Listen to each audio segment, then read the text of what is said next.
Hi everyone, and welcome to another episode of Melissa's Tabletop Talk. So today I have someone who's a little bit different. He is a lecturer at a local university, and we're going to find out his perspective on what Gen Z wants. So stay tuned. Please remember to like and subscribe to this video.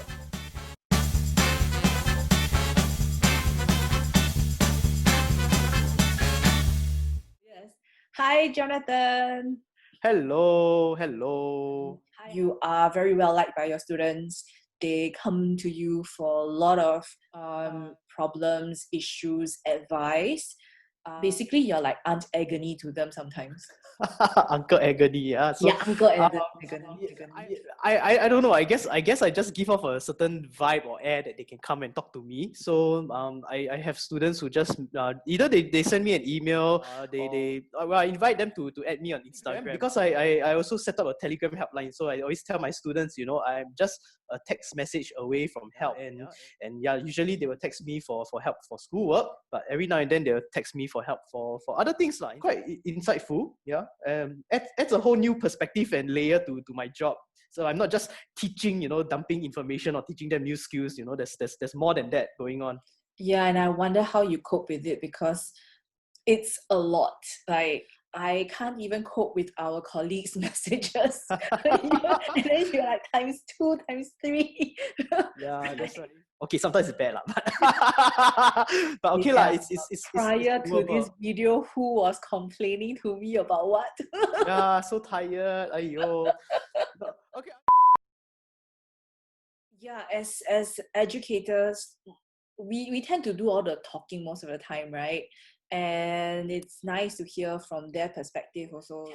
Tell me, what insights do you have, to this young generation? Anything like that. I think the problem is that there's a lot of societal pressure. There's a lot of anxiety, a lot of fear. It doesn't help that you have social media that's actually fueling a lot of it. And then so students join LinkedIn, they see their friends doing all kinds of professional things, and then fear of missing out, right? Then they're like, oh my gosh, I never do this, I never do that.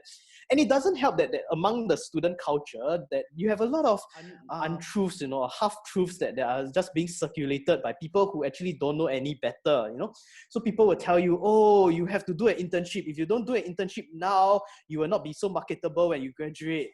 You want to do one of the internships where you can convert one of your internships into a full-time job. If you don't do that, you miss that window of opportunity. It's very hard to get employment. So they scare the hell out of one another by telling them this kind of things, and then they say, oh, you must join CCA, you must be in EXCO, you must do this, you must do that. If you don't do any of these things, then what happens? Then you will lose out in life, So there's this pressure, there's thrust on them that if they don't do A, B, C, D, E, F, G, then they will lose out. In many ways, this has added a huge amount of anxiety that's actually affecting what I believe is actually affecting their ability to learn well. The joy of learning, for the fun of learning, is gone already. It is learning because I need to beat everybody around me. I need to be better than everyone. I cannot lose out, And so that adds a lot of unnecessary stress. In fact, like my course, right, it's actually supposed to be very chill. We just have fun learning together. And even though I put it on the first page that I want you to have fun learning together, anything you need help, you can ask me. Or this assignment is only like less than 2%. Don't stress over it if you cannot get full marks. I even though they got like 9 upon 10, for example. There are other people. Definitely, there's other people with 10 upon 10. So there's always that performative aspect, that you need to perform at all times. I guess maybe there's also issues of identity and all that, because their whole life they're just going through this struggle, and I'm not sure how many actually stop and ask, is this what I really want? Like now they're going through their studies, right? They already say, okay, I need to do this degree, this major because it's marketable or whatever. But before they even get to graduate, the question is already forced on them by society. Okay, not really society, their friends and family. They have to know what they want to do next. And so very few actually have take the time to just pause and step back and say, hey, what do I really want? And I think that's where as they transit into the working world, that's where you find a lot of emptiness. The typical Singaporean, primary school, secondary school, then JC, Poly, and then university, right? How many years of education is that? 6 plus 4 plus 2 plus 4, 16 years, 16 to 17 years of education. So they spend 16, 17 years doing nothing but study, being told that once you do it, then you are ready, you'll be successful in life. And then they go out And then suddenly, Realize there's that no more studying to be done, right? Then, and not only that, that it wasn't the recipe for success, whatever success means. Correct. That you go out already, it's not the end. There is still some more. But other things come in because, now I have money, which is nice. I can buy a bunch of stuff, which is nice, right? But what do I do with my life? What do I do with the money? Like what do I do with the time? Some of them just indulge in just mindless purchases out of the void, or some of them I just keep drinking and partying just to fill the void. So it's not healthy. Yeah, I find that it does affect them in many of these areas, and of course there is the anxiety which many of them can't seem to run away from lah. And as an educator, I do find that one of the things that they are constantly in need of is being told that they are okay. I used to think that, why do we need to tell them that they're okay? They need to find it on their own. But now I have a bit of a change of perspective because I realized, with that great amount of anxiety and fear and pressure and everything, being told that, hey, you're actually doing okay, you're doing well, you're doing good, it is very empowering and uplifting for them. And I think that's something that more of them need to hear, because we are enemies of ourselves lah. We always like to beat ourselves up. Even if we are doing fantastic lah, we will always find something to fault ourselves. So to hear it from a teacher say, hey, you're doing good. Those are like magical words to their ears. It really comforts them, assures them, maybe in some ways also empowers them. Yeah. But I think it's also a matter of validation, right? Like we don't want to hear the validation from our parents in some ways, because parents are parents, right? They can go either ways, which is that they don't compliment you at all, or they will lavish praises on you, but you're my parent, so of course you have to lavish praise on me, because that's what parents do. So, and that's why when it comes to validation from outside your family and friends, it becomes more powerful. Again, we've talked about this before, about the sense of loss, because yes, the competition, I think a lot of Gen Z now, they see some of their peers, not all, but some of their peers, who are so driven, who know exactly what they want. They are so focused that it's scary, and it brings on even more anxiety when they're like, I really do not know what I want. Right?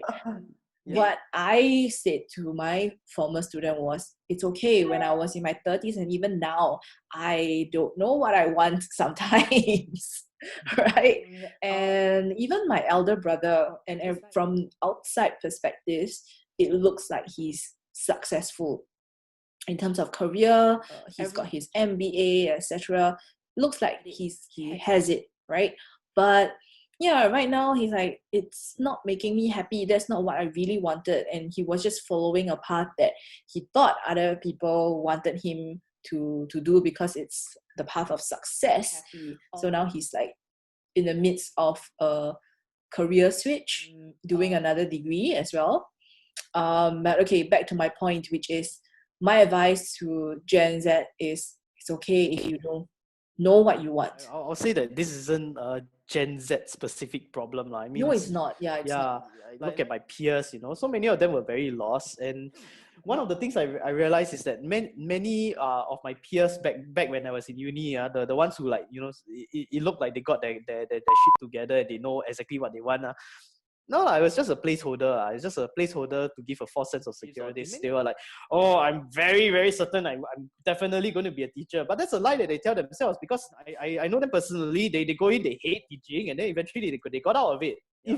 I'll be very wary if people are very loud about, they know what they want in life. That is actually a overcompensation for being lost. And in fact, he had the opportunity to work with Nobel laureates, government advisors, policy makers. Then you just have a conversation with them, and some of them are like, yeah, we don't know what we want either, or don't know lor. And yeah, and I was like, oh, that's assuring. Okay, I'm not too bothered by the not knowing, because for me it's all about the process rather than the end point. But to see that people who are so up there also, we don't know, but that's okay. Then it's like, oh, that's refreshing. And I like the idea that you can just muddle through in life and still make it. You don't necessarily need to get everything in order. Like sometimes you over plan, and then what happens? Then you limit yourself. Yeah, so there could have been many wonderful doors of opportunities, but because you limit yourself, you don't allow yourself the chance to pursue those doors when they come. It's like sometimes when you're so overly focused on something and you plan for it for so long that if life throws you a curveball, then you get depressed because you are suddenly derailed. Like how many stories have we heard of people who were going to be, say, professional football players, then they suddenly have an injury that they can no longer pursue an athletic career, then they're like, what do I do with my life now, right? Yeah. So, okay, I know the advice I tell some people, they don't buy it, but it's really how I live my life. It's just, okay, whatever, if it comes there, I just accept. If it sounds like a great opportunity, I'll just say yes first. I always tell people, you want some excitement in your life, say yes first, figure it out later. Then whatever you say yes, then the opportunities that come will open up more opportunities. Yeah. And then sometimes people say I'm very random. How come you suddenly do this and then you do all that other thing altogether? All that is just like when people happen to know me and then they say, hey, you want to give this a try? Yeah, sure, why not? You know? Or sometimes I just put myself out with a blog, and then people read and say, hey, you look like a fun guy. You want to try doing this? Okay, sure. That's how things are fun lah. I agree with you. Is also the attitude that we have in life. When you think about my career, I was in finance for 10 years. People naturally thought that I was doing business or something related to finance in university. And then I go, no, I majored in Japanese studies.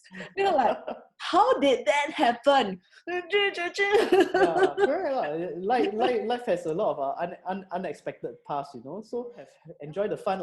Like, even if the people at the top, the most senior people, if they're muddling along very happily, still lost and confused and directionless sometimes, and they're still doing okay, then that's a pretty assuring sign, like, yeah, it's okay to muddle along, just don't wallow. Sometimes we do need a plan, but the problem is if you go with the whole preparedness mentality coupled with low esteem, because if you have a low esteem, then your self-evaluation is, I am never ready, I am never prepared, I'm never XYZ lah. So you could be super prepared, you are super ready, but you will never be ready lah, so you will never do X. What you said actually resounded with what another entrepreneur actually said, which is prototype. Start marketing the prototype, and if you finally have the product, you probably take like 1 year or so to make it. You probably have invested so much money, and then you realize that actually that's not what the public wants. Then you are back to square one. Yes, it's good to have a plan in place, but the advice was actually, don't worry so much about having it perfect, because you need to get it out there first, right? Mm-hmm. And it's then from feedback from outside, once they've seen that, then they will give you ideas on how to actually make it into the actual product or service that people actually want. And be prepared to pivot. Yeah. One thing I find like among students, the best and brightest students are what is it that make them best and brightest? The fact that they are very, very self-critical. But that is their double-edged sword. But everything that they do, they see flaws with everything that they do, and because of that, they always think that the what they have is never good enough, which is so sad, because they can be like excellent. Like I see some of my students, some of them are excellent writers, some have very, very fantastic art. They will never put themselves out because they don't believe in themselves. So they undermine their own success. And who are the people who are putting themselves out most of the time? The people who lack self-criticality. It's the greatest irony in life, that the people who lack the self-criticality, they think that, yeah, this is perfect. This is like God's gift to the world. Okay, I'll just put it out. Yeah. Wait. I disagree. I disagree with that. Okay, because okay. I am quite self-critical. Okay, I can be a bit of a perfectionist on certain things, but I have learned to let things go to a certain extent. Like, I've realized that you can never have it perfect, and sometimes correct. But you see, you have to go through that process where you realize that, yeah, it's not perfect, I just need to let it go. But how long did it take you before you finally say, okay, I'll just do it? Very long, right? I have no idea. There are many students out there who can be fantastic writers, but they're too self-critical that they don't actually start on that, because they say it's not good enough, it's not good enough, it's not good enough, it's not good enough. So they never get started. Or people who are good at art, they're too self-critical, they cannot get started. Unless they go through some life event where they realize, okay, it can never be better, I'll just release it like that. So actually a lot of very, very talented people, because of this over critical, undermine their own success. So this attitude towards work and learning and life in general, it actually continues on. I'm going to say it's not a Gen Z thing. Even my generation, and I guess some of the older people, it's more of a, if you are very self-critical, maybe, I don't think the word is perfectionist. It's just you know how to evaluate yourself so well that you can constantly keep finding flaws. But then there are people who just cannot see anything wrong with anything they do. So you tell them, start the business. Okay, I'll just start the business. I will cook, and I will be the best cook. Or even if not good, they already think that they're very good. But that confidence is what helps them to get started. And actually, that confidence is what a lot of very good students, okay, or the self-critical people, is what they need. You take that talent, their self-criticality, you add the confidence, wow, they're unstoppable force. But anyway, I just want to sum things up because we digress quite a bit. What is the best advice that you can give to them? Just treat everything as an experiment. If you think of everything as like final, then of course there's a lot of pressure. The performance anxiety is there. But I just tell myself, it's just a research project, it's just an experiment. Wrong, then okay then you just learn from the experience. Here's what not to do. Okay, that is very useful. I get better in teaching through all the mistakes that I made. That is how to become a better teacher. It's not you start off, wow, so wonderful. No, I made a lot of mistakes along the way. I say, okay, then I learn from the mistake, and then the next time round I just change it, and then the experience is better. We learn by experimentation. When we move into that mindset, less anxiety. It's not about getting it right anymore. It's just, okay, I just try. Not good. Like that, at least we tried already, right? Yeah, that's true. So thank you so much, John. And I hope you guys who are watching it, even though you may not be Gen Z, you can still have the same takeaways, because there's a lot of things that we mentioned are actually quite applicable across generations. Thank you for watching this episode, and stay tuned for the next few episodes of Melissa's Tabletop Talk. Bye.